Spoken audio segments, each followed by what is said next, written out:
Éric, aujourd'hui, on revisite une destination qu'on a visitée l'année passée. On avait tellement aimé ça, l'Italie. Oui, on retourne en Italie avec un risotto. Souvent, le risotto est fait avec des petites viandes ou des champignons sauvages. Là, aujourd'hui, je vais aller travailler autrement, avec un bon goût de saumon fumé. On va travailler ça va être parfait. Et on veut aussi faire du pouce sur la recette, question que s'il y a des restants, on transforme ça en d'autres choses. Et quoi de mieux que les fameux arancini? Les arancini, en fait, ce sont simplement des boules de risotto qu'on va prendre avec notre restant de risotto, qu'on va farcir avec un morceau de fromage qui va être pané et qui va être frit. Ça goûte le ciel. Ah, j'ai tellement hâte. J'ai hâte de voir le fromage que tu vas mettre là-dedans aussi. Oui, on va se gâter. Donc, à nos jumelles... Nos jumelles. Ben, tout le monde sait que quand on fait du risotto, faut le surveiller, faut pas le lâcher des yeux. Fait que moi, je vais te surveiller pour être sûr que tu surveilles bien le risotto. Ben, c'est bien parfait. Je vais en profiter pour te surveiller, moi, que tu surveilles comme du monde le risotto. OK, fait que tu vas me surveiller en train de te surveiller qui surveille le risotto. Exactement. Je passe le compte. Voilà. Non, ça marche plus. On va aller cuisiner. Je pense que c'est ça qu'on va faire. Attends.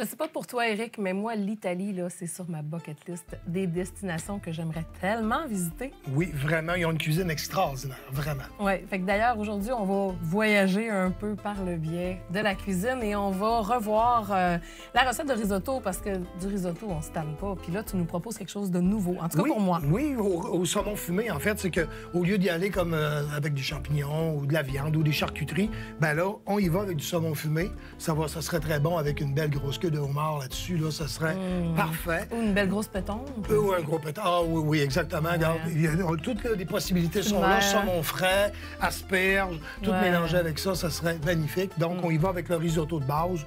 On cuisine notre risotto. Merveilleux.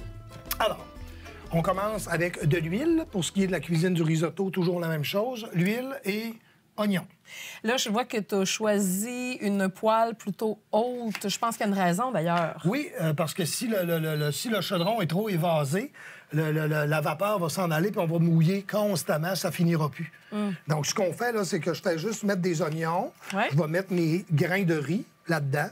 Et lorsque les grains de riz vont être bien gras, je vais les touiller ensemble. Quand les grains de riz vont être bien gras ensemble, là, à ce moment-là, j'ajoute mon bouillon. C'est pas compliqué, un risotto. Le problème, c'est qu'on se donne toujours bien du trouble, mais dans le fond, c'est très simple. Un petit rappel sur la variété de riz qu'on utilise pour le risotto, Éric? Oui, c'est du riz arborio. Le riz arborio, qui est un riz à grains courts. Du quoi? Du arborio? Arborio, qui est un riz à grains courts. Il y a plusieurs variétés de riz, mais celle-là, pour le risotto, c'est le riz arborio. On pourrait le faire aussi avec du calrose. Le résultat, ça dépend du riz calrose que vous utilisez. Bien sûr. Si vous êtes vraiment mal pris, vous y allez. Si vous ne l'êtes pas, achetez-vous du arborio, c'est moins compliqué. Donc, tu vas vouloir de l'ail? Oui, on va prendre de l'ail, effectivement. Éric, d'ailleurs, pourquoi on commence toujours avec l'oignon puis on ajoute l'ail après? Y a-t-il une raison ou bien que c'est de même? Oui, c'est que si je commence par l'ail, évidemment qu'elle risque de brûler. Dans le cas présent, c'est que là, j'ai mis mon oignon, j'ai fait baisser la température de mon chaudron. Mon chaudron était au maximum. Il était assez chaud. Il me brûlait dessus. Fait que... il était juste correct. Fait que, alors, à ce moment-là, je mets mes oignons, ça baisse un peu la température. Puis après ça, je rajoute mes gousses d'ail dedans pour les faire tomber. L'ail, tu l'écrases pas? Moi, je l'écrase. En fait, c'est que dans la restauration, souvent, là, je pourrais développer l'ail, déshabiller l'ail, la couper comme ça, puis la couper comme ça. Sort tout de suite. C'est ça. C'est sa robe de chambre. C'est sa robe de chambre. Tandis que dans les restaurants, quand on a 40-45 gousses d'ail à faire, là, commencer à les ouvrir une par une. Après ça, le hacher d'un côté, le hacher comme l'autre. Fait qu'on perd beaucoup de temps. En les foirant, bien là, à ce moment-là, on enlève la plure et en même temps, on a la première partie, c'est-à-dire le premier... On a le cœur aussi qui est quand même à découvert, qu'on peut facilement enlever après. On peut enlever le germe, exactement. Ouais. Qu'est-ce que tu penses du fait, ce qu'on dit là, sur la molécule comme telle de l'ail qui fait une genre d'émulsion? Moi, j'ai lu souvent que ça pouvait faire que ça donnait des propriétés de vitamines ou des propriétés alimentaires supplémentaires à l'ail. Tu penses quoi de ça? Moi, je pense que c'est vrai. Je suis pas très métaphysique, là. Non? Non, moi, de l'ail, ça goûte l'ail, c'est super la fun. Tu me connais, là? Oui. Je suis pas tellement métaphysique, mais tu sais, ça se peut. Peut-être. Ça se peut. Mais ça me fait rire parce que je savais que t'allais m'arriver avec ça. Puis tu savais ce que j'allais te répondre probablement. Oui, que t'allais me dire. Ben écoute, si tu penses que... Mais effectivement, ça revient de temps en temps, ça. On me parle de ça de temps en temps, j'ai toujours la même réponse. Oui. Si ça te fait... C'est comme... croire en quelque chose, si ça te fait du bien, go for it. À ce moment-là, on va pouvoir rajouter l'ail. Puis, étant donné que ça va cuire un certain temps, là, les oignons peuvent être coupés plus gros. C'était une gousse d'ail? Oui. Parfait, j'en ai mis 3. T'en as une parfait. Excellent, oui. C'est ça que je voulais dire. Tu le veux-tu hacher fin? Juste comme ça va être parfait. Étant donné que quand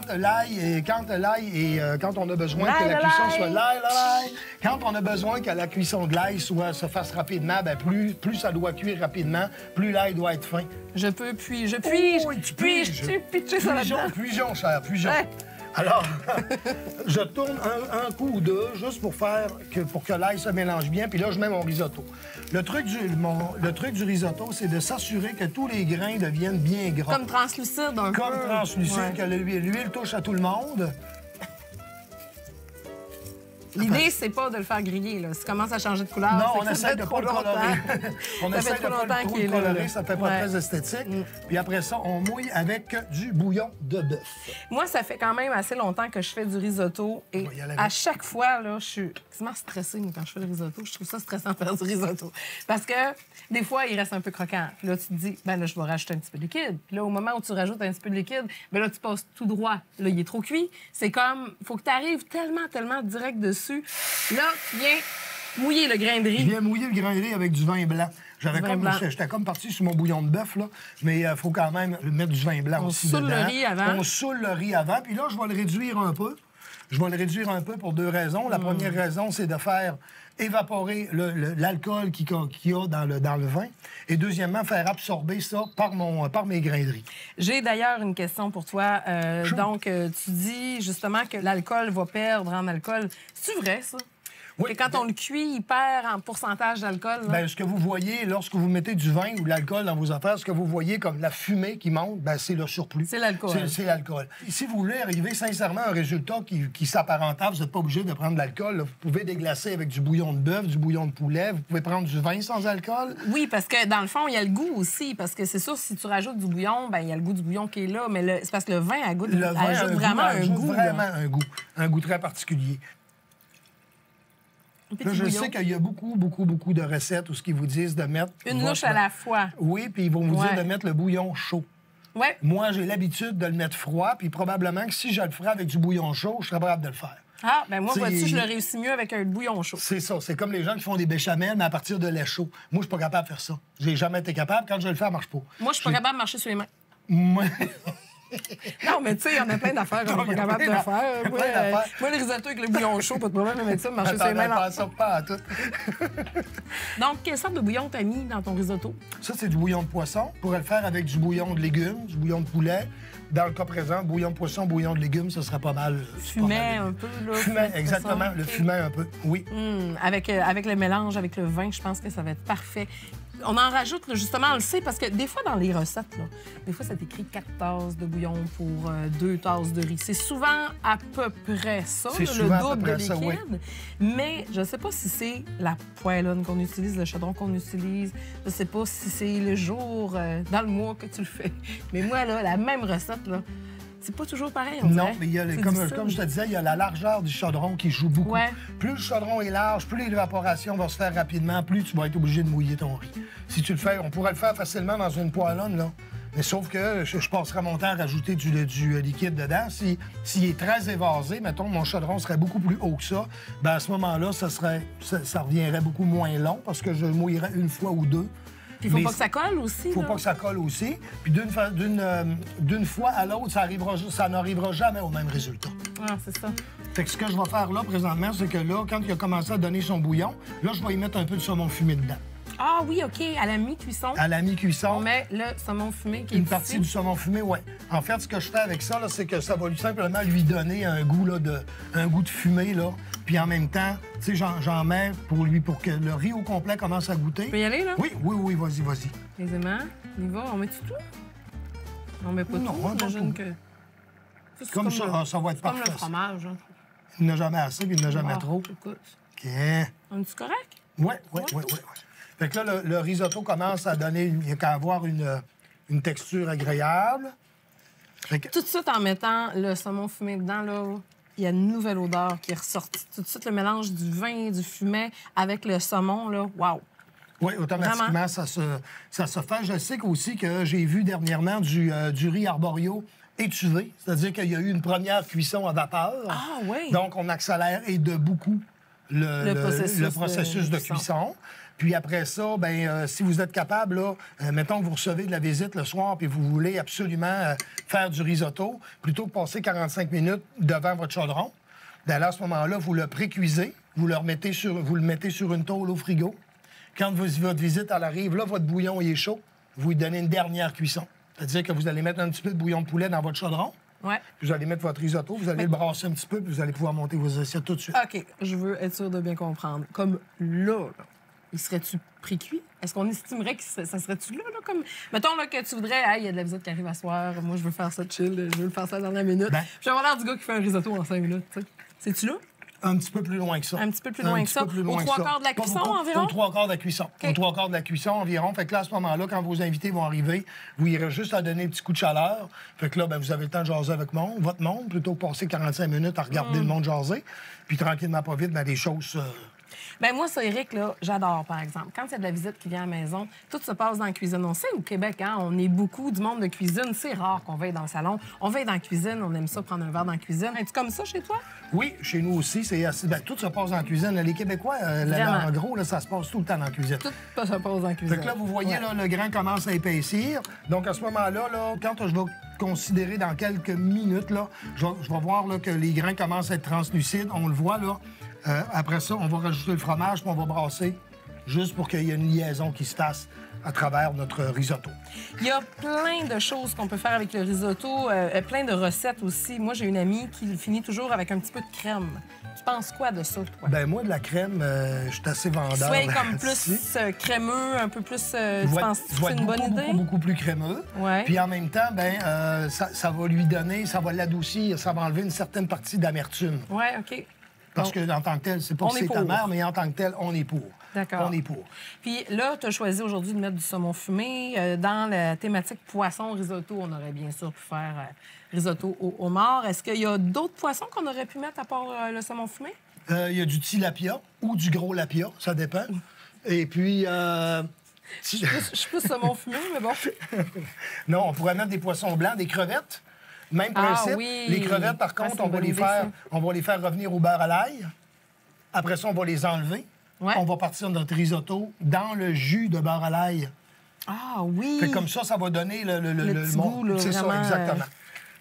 Moi, je te vois aller là, avec ta spatule. Moi, personnellement, quand je fais le risotto, je suis pas capable de le faire dans un chaudron comme ça. Il colle tout le temps. Ça colle tout le temps. Là, tu vas vouloir te boucher les oreilles d'entendre ce que je vais te dire. Bouche tes oreilles, t'aimeras pas ça, je te le promets. Moi, je le fais dans un wok. Là, tu vas me dire, ben non, Zah, ça se peut pas. Ben non, Zah, ça se peut pas. Bon, ben non, mais tu dois juste mouiller plus souvent. Non, mais ce que je fais, c'est que je reste autour, je le surveille, tu sais. Mais je mets le couvert de mon wok. Fait comme ça, il colle jamais. Je passe la spatule, je mets mon liquide, je le referme. Bon, c'est un petit peu plus de sport. Je fais mon cardio de bras en même temps. Tu sais, ça n'arrête pas. Oui, je comprends. Mais de cette façon-là, j'arrive à pas le faire coller dans le fond. C'est vrai, t'as raison. T'as très, très, très raison. Alors là, j'ai rajouté mon fromage pour provoquer que ça colle un peu plus. Parmesan? Fromage parmesan. Qu'est-ce qu'on peut mettre à part du parmesan? Cheddar extra fort. Avec le poisson, comme ça? Oui, cheddar extra fort. Ça prend pas un fromage qui s'étire, là. Donc, du Monterey Jack ou mozzarella, là, non, ça marche pas. Du Gouda. Ah, du Gouda très, très, très fort, là, comme le Old Amsterdam, qui est un Gouda là, qui est vieilli 2-3 ans. Là. Ça, c'est des gros vendeurs. Ça a l'air bon, ça? C'est extraordinaire, tellement que c'est bon. Fait que voilà, le risotto. Ça sent bon. Oui. Fait que là, tout ça, là, c'est beau, là, ça commence à sentir vraiment bon. Penses-tu qu'on va bientôt... je pense qu'il Oui, là, on est prêt pour mettre ça dans nos petits chaudrons, nos petits plats. On pourrait monter ça. On pourrait monter ça. Allons donc. Dans le cas présent, là, non, je te dis pas mon truc, je te dis pas ce que je vais faire parce que tu vas faire la même affaire, ça marche pas. Non. Tiens.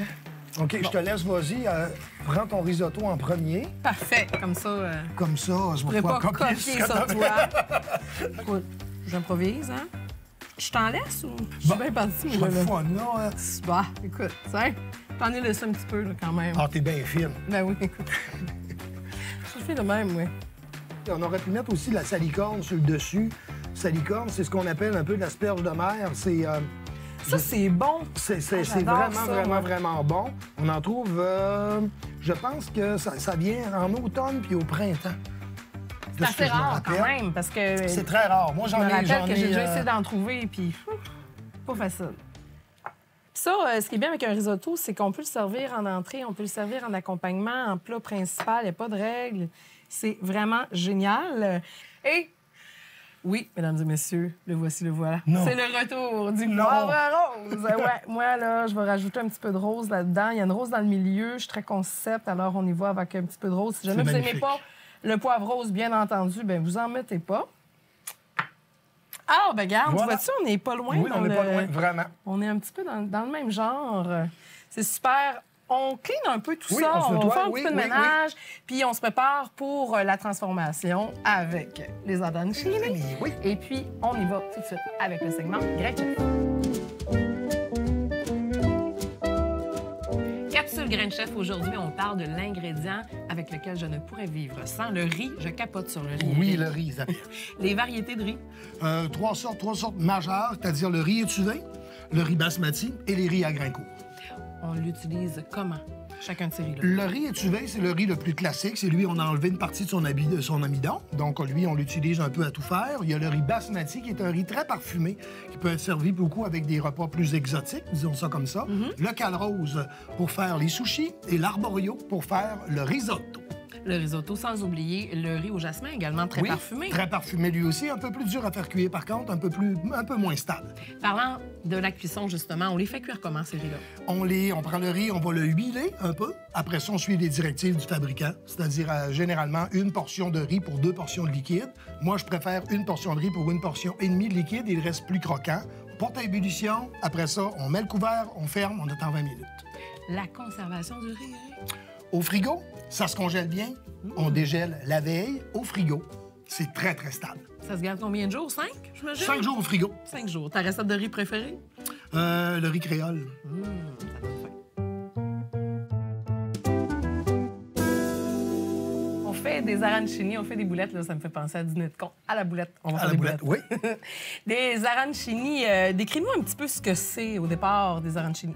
Arancini, on fait ça à partir généralement de risotto froid. Un risotto qu'on a fait la veille ou encore un surplus de risotto qu'on a. On fait une boule avec ça dans laquelle on incorpore un morceau de fromage. On passe cette boule-là, on la passe à l'anglaise et on la fait frire. À l'anglaise. Mais qu'on soit rendu là, je vais vraiment te demander de m'expliquer c'est quoi à l'anglaise. Je vois que tu as apporté un fromage, il pique tellement ma curiosité. C'est quoi ce fromage-là, Éric? Parle-nous de cette sorte-là. C'est un Old Amsterdam. C'est un Gouda vieilli. À mon avis, c'est un des meilleurs fromages qu'on peut pas trouver, là. C'est vraiment, vraiment, vraiment extraordinaire. Et dans l'arancini, ça donne un goût vraiment, là, ça donne un goût un peu de caramel, très, très, très caramélisé. D'où sa couleur, justement, là. Quand on était jeune, il y avait les toffees. Je sais pas si tu te rappelles de ça. Ouais. C'était comme du caramel, là, une espèce de l'ancêtre du caramel salé, carotté, oui, tout à fait. Bien, il y a cette espèce de goût-là qui revient, là, lorsqu'il est tempéré, température pièce. C'est un pur délice. Et dans les arancini, c'est vraiment, là... Du carotté kilt. Carotté kilt, oui, tout à fait. Donc, moi, je vais aller voir à les boulettes. Oui, puis après ça, Et puis... Bon signe? Les boulettes sont prêtes. Excellent. Alors, on va montrer... Toi, t'es vraiment bonne là-dedans, hein? Dans le faisage de boulettes? Oui. J'ai mon baccalauréat en boulette. Écoute, je te laisse bouletter. Parfait. Moi, de mon côté, je vais faire une petite crème aigrelette avec... Une petite crème aigrelette. Crème aigrelette, oui, c'est ça. Alors, avec de la crème sûre, de la nette, du zeste de citron. Là, tu viens-tu nous inventer un petit terme ou bien que ça existe, une petite crème aigrelette? Non, ça existe très bien. Explique-moi. Ça va veut rien faire, dire, ça existe. Bon, ça veut rien dire, mais ça existe. T'es comme ma mère, toi, t'inventes des mots. J'invente des mots. Oui. Fait que pour ce qui est des boulettes, on fait à peu près ça comme quantité de riz. Ah, ouais, non, c'est...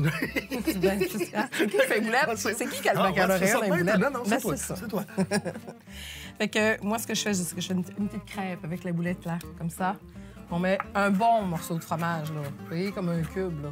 Gros, justement, comme un caramel. Oui, oui, c'est vrai. Ouais. C'est le fun parce que c'est vraiment une recette anti-gaspi par excellence. J'adore trop les arancini. Puis même des fois, je congèle mon restant de risotto, là. Puis pour vrai, là, tu peux prendre du risotto décongelé, faire des arancini avec ça. Ça sort comme si c'était frais. C'est super. Là, tu trouves que je vais pas vite, hein? Mais la boulette parfaite... J'ai pas de... non, j'ai pas de commentaire là-dessus, pas du tout. D'accord. Lorsqu'on parle à l'anglaise, c'est toujours le même principe. C'est quand on parle farine, œuf, chapelure. Quand on fait ces trois étapes-là, farine, voilà comme ça, OK, comme ça. Farine, œuf, chapelure, alors, quand on fait farine, œuf, chapelure, ces trois étapes-là ensemble portent le nom de à l'anglaise. À l'anglaise, OK, donc, c'est quand ça, on dit pané à l'anglaise, ben c'est ces trois étapes-là. Bien, ça, je connaissais pas ça. On en apprend tous les jours. Puis, généralement, lorsqu'on va avoir fini à l'anglaise comme ça, ben là, c'est frit à grande huile. Mais on n'est pas obligé de mettre ça dans la friteuse. Non, parce que toi puis moi, on a fait des tests qui ont été très concluants. Puis je vous dirais que, sincèrement, la coloration est vraiment bonne. C'est beau. Ça fait le travail, c'est très stable. Donc, c'est moins dangereux aussi que la friteuse à l'huile, finalement. Oui, s'il y a moyen de s'en passer. Moins de surveillance. Tu fais moins de surveillance, tu sais. Puis je connais quelqu'un qui est assez maladroit, là. Puis en travaillant juste avec ça, ben, il me semble que ça mène... C'est quelqu'un qu'on connaît? Oui, assez bien. OK. Voilà. Fait que là, j'ai mélangé la petite aigrelette. C'est quelqu'un qui dit souvent « voilà ». Oui, ça arrive, ça aussi, oui, c'est ça. D'accord. Fait que ce que j'ai fait, j'ai rajouté dans la crème sûre, j'ai rajouté, qui est devenue une crème aigrelette par le fait même, j'ai rajouté... Ça me fait vraiment rire, le mot aigrelette. C'est un terme de snob. J'ai rajouté dans ma crème sûre, ciboulette, un peu d'aneth frais et des zestes de citron. Parfait. Donc, après ça, donc, on va y aller à l'anglaise. À l'anglaise. À l'anglaise, tiens. Oui. Alors, Quoi? Tiens, toi. Pogne la boulette. Organise-toi avec ça. Oui. Tiens, comme ça. Moi, ça, dans le temps des fêtes, j'adore ça. Puis, tu sais, des arancini, tu peux en faire. Il y a autant de saveurs d'arancini. Ça le gèle pané aussi, hein. On peut les rouges. J'ai vraiment pas choisi un plat assez petit. Idéalement, là, il y a un dé. Y a-tu quelqu'un qui a un dé à coudre? Ça va faire une hausse pour nettoyer le nez d'Éric. Ça va prendre. Voilà. Je pense que j'entends les pompiers qui arrivent. Oui, c'est ce que ça donne. Ils viennent... Ah oui, ben oui, c'est ça. Puis là, l'idée, c'est ça, c'est qu'on va y mettre de l'huile, on spray, pour rendre le tout bien croustillant. Exactement. Je pense qu'on a assez de boulettes, hein? Oui, je pense qu'on en a. Oui, parce que là, après ça, de la boulette. On en a fait cuire tantôt. Effectivement. Donc, on a compris le principe. Là, à l'anglaise, c'est farine, œuf, chapelure. On va ramasser tout ça, Éric, parce que, bien entendu, on en a d'autres qui est en train de cuire dans la friteuse à air chaud. Je te laisse débarrasser ça. Moi, je vais chercher les autres. Je m'en occupe. Parfait. Ouais, on en a même une, là, qu'on voit que le fromage a oui, c'est magnifique. Moi, j'ai choisi. On dirait vraiment que c'est allé en friture, hein? C'est ça qui est hot, parce que, regarde, tu vois que... Là, si on passe le couteau dessus, là, vous écoutez bien, là. Hein? Oh. Non, mais c'est pas fabuleux. C'est émouvant. Fait que, on va prendre un petit peu de ça? Oui. Je puis-je? Oui, puis-je. Je vais t'imiter avec tes... Une chire. Je vais te laisser chirer. Je vais même en faire 3. Je vais te laisser chirer pour cette fois-là, pour qu'on ne chire pas à deux, là. T'as pas le monopole du chirage dans le vie, là. Le monopole de la chire, ici, moi, là. Non, là. Va faire, là. Ben écoute, tu chires très bien. Ben écoute, je m'habitue, tu sais, je prends des cours avec un professionnel. Une chireuse. Oui, un chireur professionnel.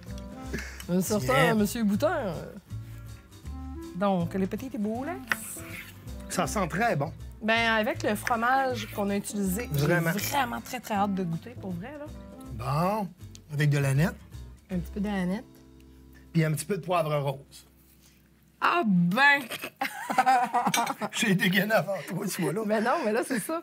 Je t'ai piqué ta chure, tu m'as piqué mon poivre rose. C'est en plein, ça, c'est un travail d'équipe. Hein? C'est parfait. On donne un petit coup de propre, Éric. Oui. Puis on revient dans vraiment pas long. On goûte à tout ça, j'ai très hâte d'y goûter. Excellent.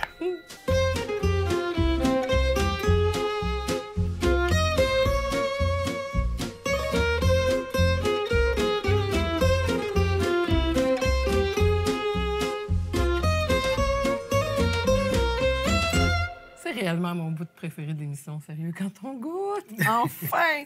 C'est comme la cerise sur le sundae, mais plutôt le saumon sur le risotto. Éric, mettons qu'il en reste, là, ce qui serait quand même étonnant. On fait quoi avec? On le conserve comment, le risotto? Le risotto, on peut le garder 5 jours au frigo. OK. On peut le congeler. Évidemment, dans le cas présent, on ne congèle pas le saumon fumé qu'il y a dessus. Non. On peut le garder. Après, lorsque vous le dégelez toujours au frigo. Parce que c'est immanquable que vous aurez pas de misère si vous le dégelez au frigo. Et ensuite, on le transforme en arancini.